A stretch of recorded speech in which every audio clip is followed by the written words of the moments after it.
Eu acreditei no amor, na família, no meu irmão, até que a verdade me quebrou em pedaços.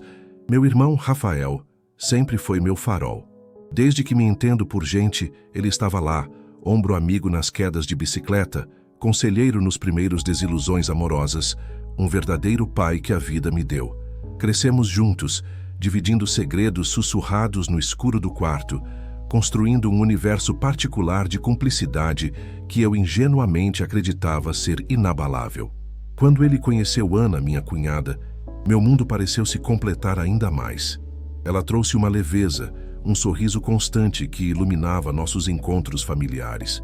Nosso lar, o ninho que construímos com tanto carinho, era para mim a representação física da segurança, do amor incondicional que eu tanto valorizava.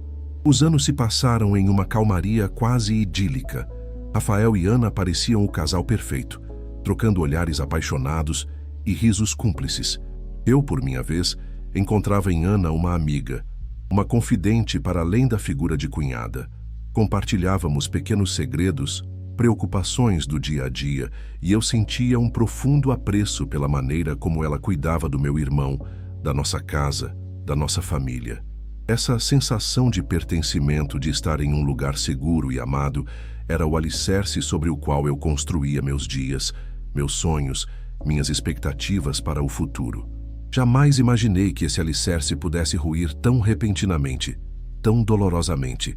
As primeiras rachaduras surgiram de forma sutil, quase imperceptível. Um olhar prolongado demais.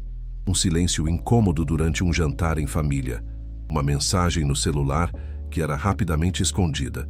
No começo, ignorei esses pequenos sinais, atribuindo-os ao cansaço do dia a dia, ao estresse do trabalho. Afinal, quem seria eu para desconfiar das pessoas que eu mais amava no mundo? A ideia parecia tão absurda, tão distante da realidade que eu conhecia, que minha mente se recusava a processá-la. Preferia acreditar em coincidências, em mal-entendidos, a confrontar a sombra de uma dúvida que começava a pairar sobre meus pensamentos. No entanto, a insistência desses pequenos incidentes começou a corroer minha paz interior. Passei a observar Rafael e Ana com mais atenção, buscando em seus gestos, em suas palavras, alguma confirmação da minha crescente angústia. As conversas pareciam mais evasivas, os sorrisos menos espontâneos. Havia um certo ar de tensão entre eles, algo sutil, mas palpável, que me deixava inquieto. Comecei a reviver momentos passados, buscando neles algum indício que pudesse ter passado despercebido, alguma pista que me alertasse para o que estava acontecendo debaixo dos meus olhos.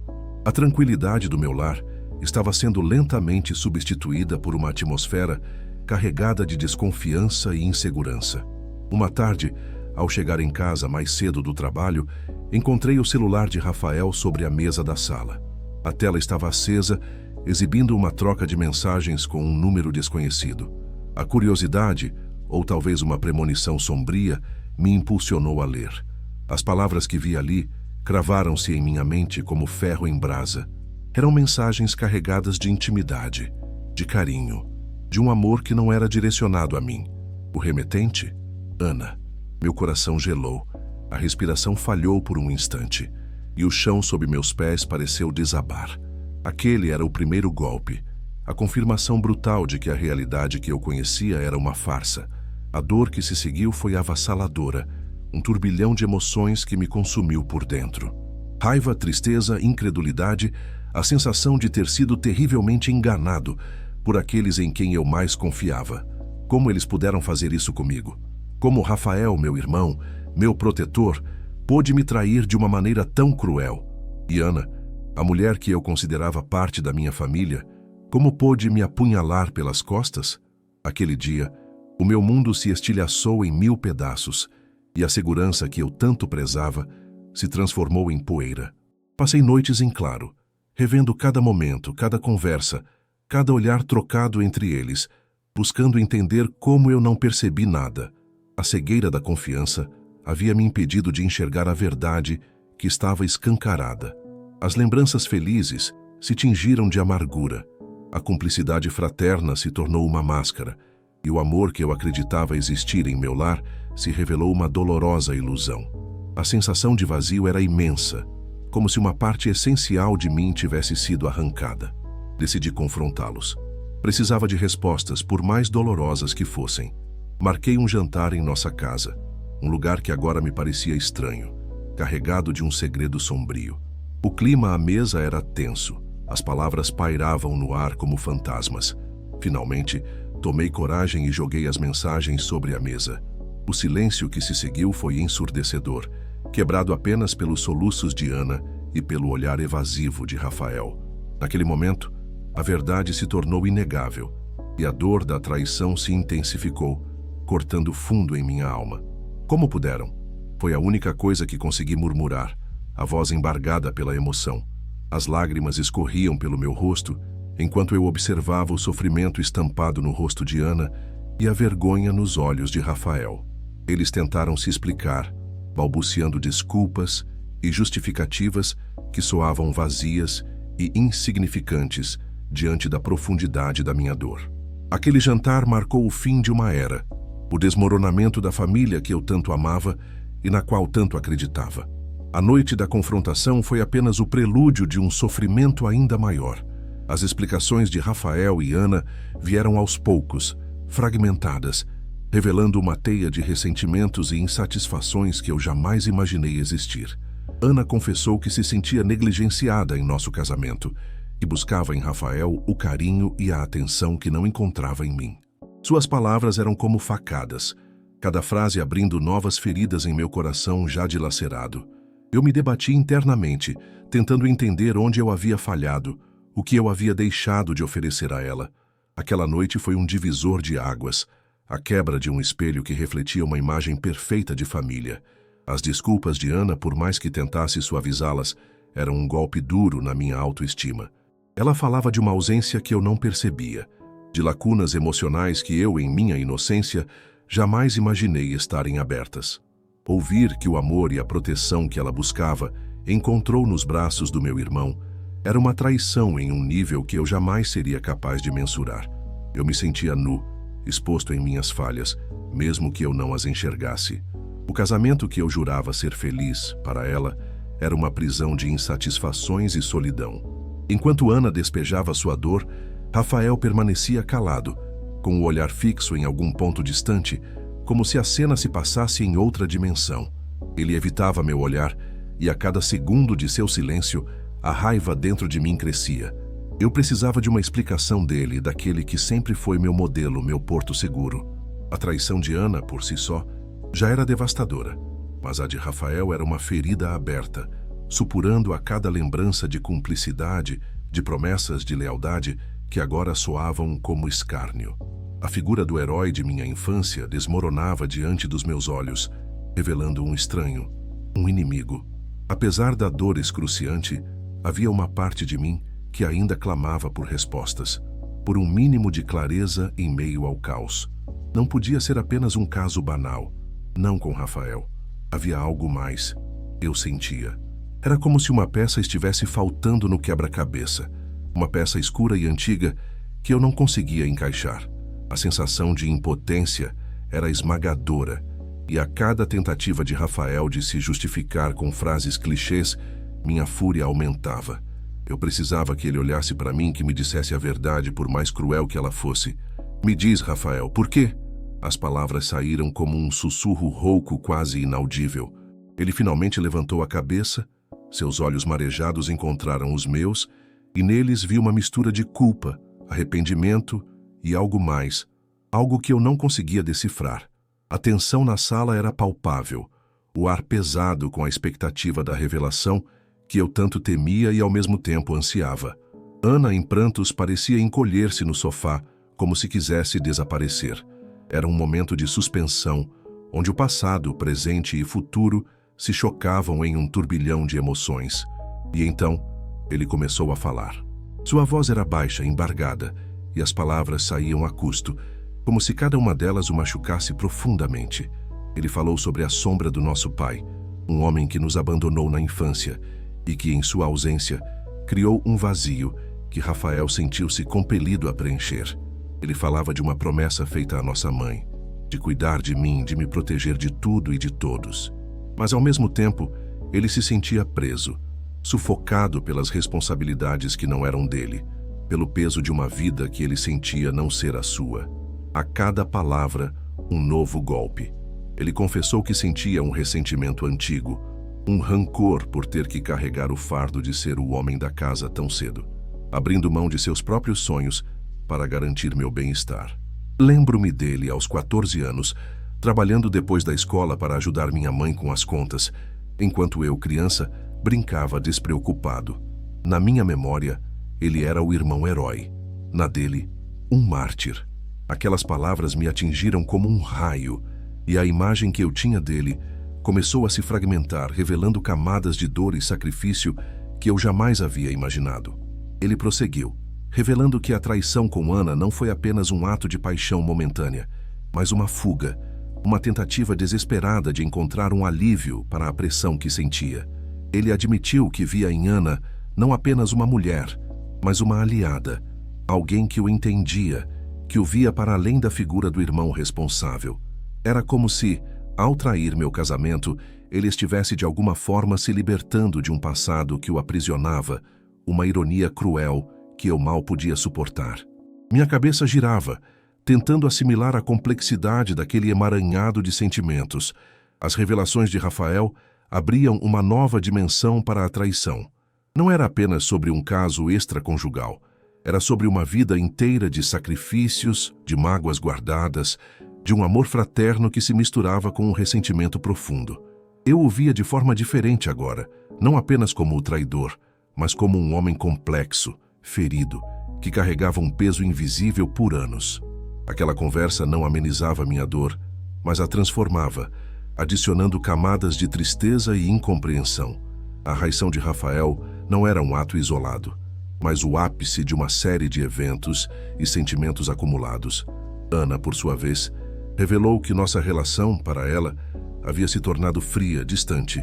Ela buscava afeto, atenção e se sentia negligenciada, como se eu estivesse sempre preocupado com outras coisas.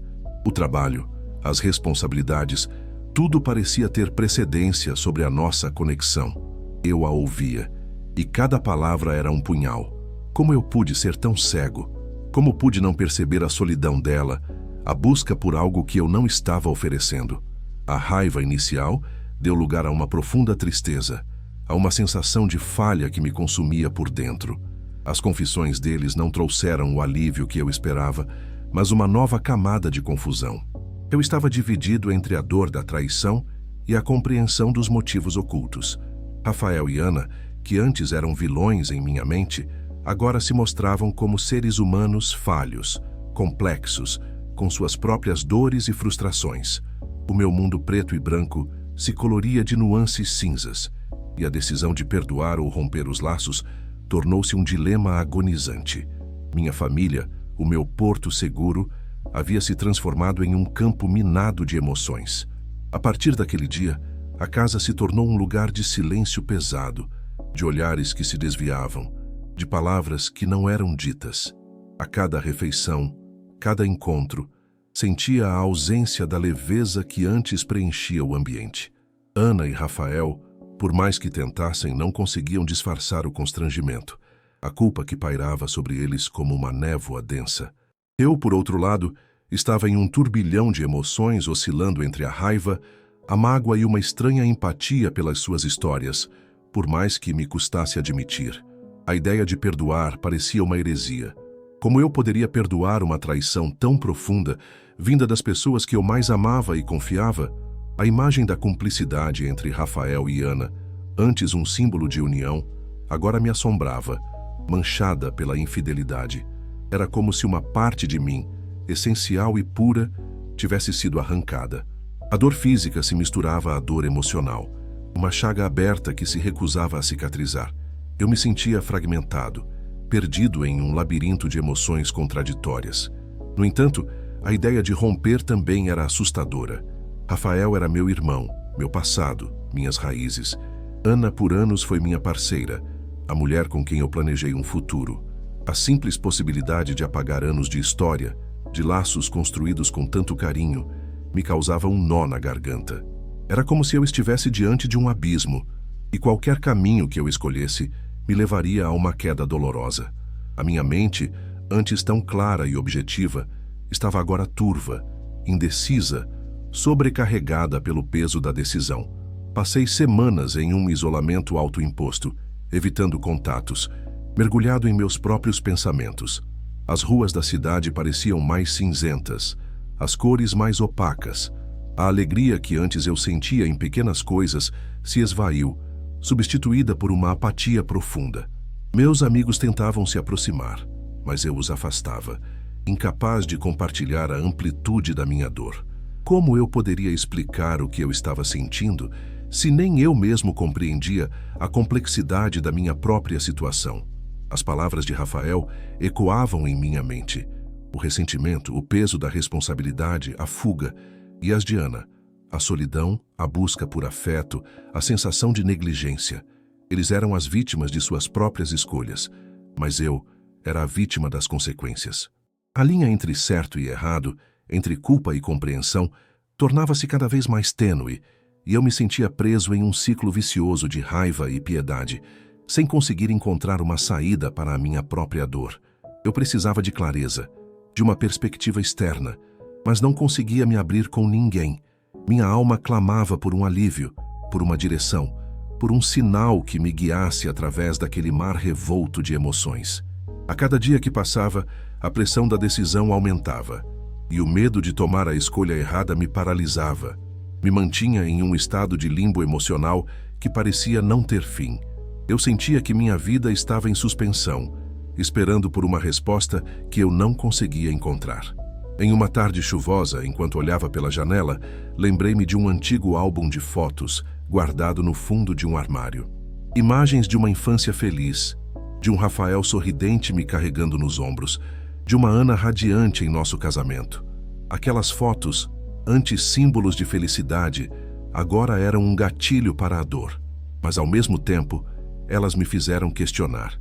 A beleza daqueles momentos era uma farsa completa, ou havia algo de real que valia a pena ser resgatado? A memória da risada de Rafael, do abraço apertado de Ana, da cumplicidade que um dia nos uniu, me invadiu. Era uma avalanche de sentimentos, uma mistura complexa de dor e saudade.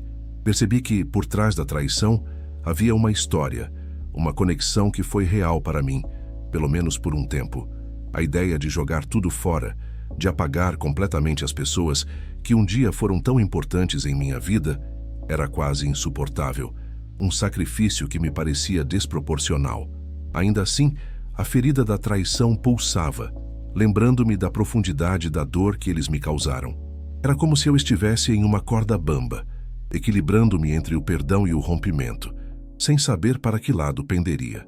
A decisão não era apenas sobre eles, mas sobre mim, sobre o meu futuro, sobre o tipo de pessoa que eu queria ser. Eu precisava encontrar minha própria voz, minha própria força, para superar aquela crise e emergir mais forte do outro lado. Era uma batalha interna, uma luta entre o coração e a razão. O coração pedia o perdão. A memória dos bons momentos clamava por uma segunda chance. A razão, no entanto, gritava por justiça, por uma ruptura definitiva com a dor e a desilusão. Eu me sentia exausto, mentalmente e emocionalmente drenado, e sabia que não poderia permanecer naquele estado de incerteza por muito mais tempo. A hora da decisão se aproximava, e eu precisava estar pronto para encará-la, custasse o que custasse. Eu decidi buscar conselhos não de amigos ou familiares, mas de alguém que pudesse me oferecer uma perspectiva neutra. Encontrei um terapeuta, um homem de poucas palavras, mas de uma escuta atenta e empática. Nas sessões, desdobrei minha história, a infância com Rafael, o casamento com Ana, a traição brutal e as revelações que se seguiram. Falar em voz alta sobre a dor e a confusão que me consumiam foi um alívio, como se cada palavra dita levasse embora um pouco do peso que carregava em meu peito.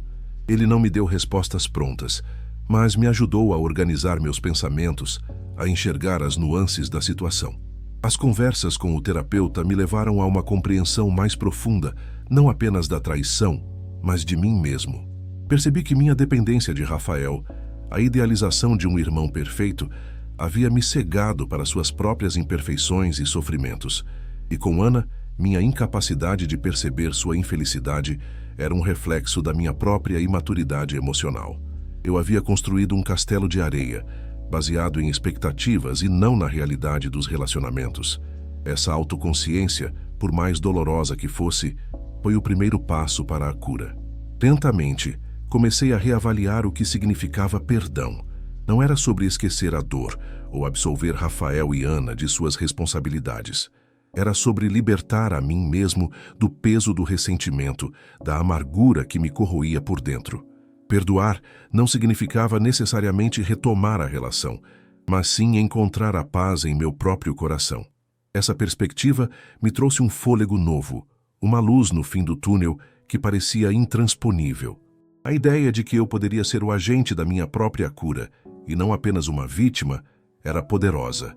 Ainda assim, a decisão não era fácil. Havia dias em que a raiva voltava com força e eu me via revivendo cada detalhe da traição, cada palavra que me machucou. Nesses momentos, a vontade de cortar todos os laços e seguir em frente sozinho era avassaladora. Mas então, a imagem dos anos de carinho, das memórias compartilhadas, me puxava de volta. Era um cabo de guerra dentro de mim, e eu estava exausto de lutar. Eu sabia que precisava tomar uma decisão que me permitisse finalmente seguir em frente. Um dia, depois de mais uma longa sessão de terapia, decidi que precisava falar com eles novamente, mas de uma forma diferente. Não para cobrar explicações, mas para expressar o que eu sentia, minhas dores e minhas novas compreensões. Chamei Rafael e Ana para uma conversa individual com cada um. Comecei com Rafael no mesmo lugar onde havíamos nos confrontado da primeira vez. A atmosfera era ainda pesada, mas havia uma seriedade diferente em nossos olhares. Rafael, comecei, a voz firme, mas com uma ponta de emoção. Eu entendi suas dores, o peso que você carregou. Não justifica o que você fez, mas eu entendo. A confissão da minha compreensão pareceu aliviar parte da tensão em seu rosto. Ele me ouvia com atenção e eu podia ver o arrependimento em seus olhos.